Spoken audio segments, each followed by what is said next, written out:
দিনের পর দিন তো জিনিসপত্রের দাম বেড়ে যাচ্ছে।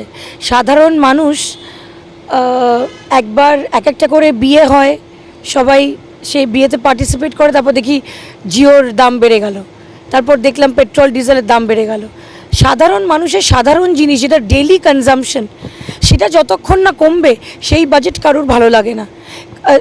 ফ্ল্যাটের কতটা জিএসটি কমলো, ইট ইজ নট নেসেসারি দেন দুধের দামটা কতটা কমলো। তো নর্মাল জিনিস, খাদ্য যেটা প্রত্যেক দিনের জিনিস এবং স্পেশালি যেটা বাচ্চারা কনজিউম করে, সেই জিনিসের দাম আমার মনে হয় প্রথমেই কমাটা উচিত। হ্যাঁ, আমি দেখেছি অ্যাকচুয়ালি সায়নীর বক্তব্য। আমি মনে করি যে ও নিজের প্রথম স্পিচে যেটা বলেছে, এবং ও ঠিকই বলেছে যে বারুইপুরের মানে যাদবপুর টু বারুইপুর যদি তোমরা মেট্রোটা একটু করে দিতে পারো, মানে এক্সটেন্ড করে দিতে পারো, আর ভালো করে যদি চলাচলটা শুরু হয়, তাহলে মানুষের সুবিধা হবে। একটু এন্টারটেনমেন্ট লাগে, তাই আসলে আমাদের কিছু এরকম নেই,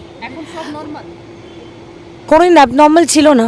ওটা প্রেসের একটু টিআরপি বাড়ে, প্রেসের একটু ভালো লাগে। আপনি তো তাহলে মা মেয়ের মধ্যে কোনোদিনও দ্বন্দ্ব হতে পারে না, মা মেয়ের মধ্যে সর্বত্র সর্বক্ষেত্রে ভালোবাসা থাকে। আচ্ছা, আপনি আমার মায়ের শপথের দিন আপনি ব্যাক করেন কেন? যে বইয়ের পাতা ফেলে এসেছি সেই বইটা আমি উল্টো পেজে পড়ি না কেন? আমার মা এত সুন্দরভাবে জিতে এসছে রেকর্ড ভোটে, আপনার তাকে দেখবার ইচ্ছা নেই? আপনার মা যদি এত ভোটে জিততো, যেটা রেকর্ড ব্রেকিং 63,000, তাহলে আপনি কি করতেন?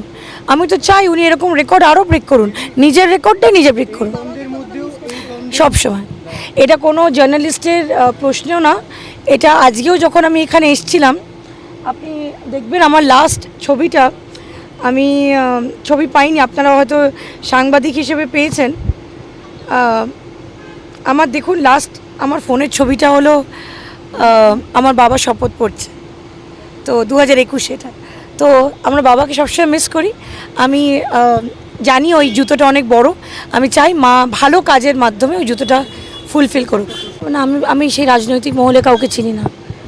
অভিষেক বন্দ্যোপাধ্যায়ের পেজ বা মমতা বন্দ্যোপাধ্যায়ের পেজে কি থাকবে সেটা তো আপনি বোধহয় তাদের ফলো করেন, তো আপনার তো সুবিধা আছে। মমতা বন্দ্যোপাধ্যায় তো ভেতরেই আছে, আপনি তো জিজ্ঞেস করতে পারেন। আমার মনে হয় যে আমার হৃদয়টা কাঁদছে। আমি বাংলাদেশে, আমার প্রচুর বন্ধুবান্ধব আছে, তাদের সঙ্গে হোয়াটসঅ্যাপে যোগাযোগ হচ্ছে না, এবং বাংলাদেশের প্রতিটা ফ্যামিলি, প্রতিটা ছাত্র, প্রতিটা ছাত্রী, প্রতিটা মানুষ যারা মারা যাচ্ছে, যাদের ফ্যামিলি থেকেও মারা যাচ্ছে, যারা আন্দোলন করছে, তাদের আমি শুধু বলবো যে ভগবান তোমাদের সঙ্গে আছে। তোমরা প্রত্যেকটা জায়গায় এরকম একটা বিপদ ঘনিয়ে আসে। আমি শুনিনি, আপনি শুনেছেন।